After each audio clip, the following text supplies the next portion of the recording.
The creation of man and woman.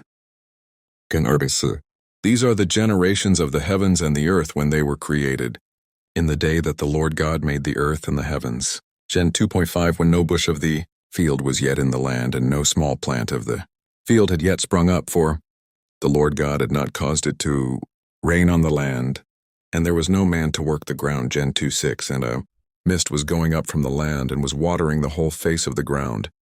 Gen 2.7 Then the Lord God formed the man of dust from the ground, and breathed into his nostrils the breath of life, and the man became a living creature. Gen 2.8 And the Lord God planted a garden in Eden, in the east, and there he put the man whom he had formed. Gen 2.9 And out of the ground the Lord God made to spring up every tree that is pleasant to the sight and good for food. The tree of life was in the midst of the garden, and the tree of the knowledge of good and evil. Gen 2.10 A river flowed out of Eden to water the garden, and there it divided and became 4 rivers. Gen 2.11 The name of the first is the Pishon. It is the one that flowed around the whole land of Havilah, where there is gold. Gen 2.12 And the gold of that land is good. Bdellium and onyx stone are there. Gen 2.13 The name of the second river is the Gihon. It is the one that flowed around the whole land of Cush.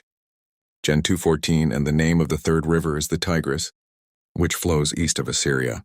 And the fourth river is the Euphrates. Gen 2.15 The Lord God took the man and put him in the Garden of Eden to work it and keep it. Gen 2.16 And the Lord God commanded the man, saying, You may surely eat of every tree of the garden.